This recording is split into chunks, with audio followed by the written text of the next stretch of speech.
حضرت علی فرماتے ہیں کہ دوستی اور محبت ان سے کرو جو نبھانا جانتے ہو، نفرت ان سے کرو جو بلانا جانتے ہو، اور غصہ ان سے کرو جو منانا جانتے ہو۔ ہم کسی کے دل میں جھانک نہیں سکتے اور نہ ہی جان سکتے کہ کون ہمارے ساتھ کتنا مخلص ہے، لیکن وقت اور رویے جلد ہی احساس دلا دیتے ہیں۔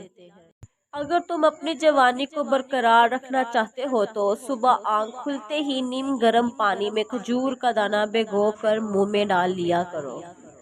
میں اللہ تعالیٰ سے ڈرتا ہوں، اللہ تعالیٰ کے بعد اس شخص سے ڈرتا ہوں جو اللہ تعالیٰ سے نہیں ڈرتا۔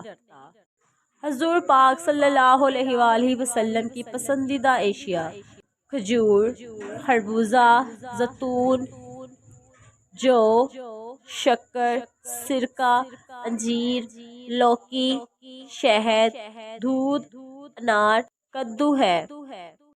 جو شخص خوبصورت گھوڑے اور قیمتی لباس سے فضیلت حاصل کرنا چاہتا ہے وہ جاہل ہے، کیونکہ گھوڑے کی فضیلت دوسرے گھوڑوں پر اور لباس کی فضیلت دوسرے لباس پر ہوگی، نہ کہ خود اس پر۔ اگر آپ کو میری ویڈیو پسند آئی ہے تو میرے چینل کو سبسکرائب کریں اور بیل آئیکن کے بٹن کو پریس کریں تاکہ نئی آنے والی ویڈیو کا نوٹیفیکیشن سب سے پہلے آپ تک پہنچ سکے۔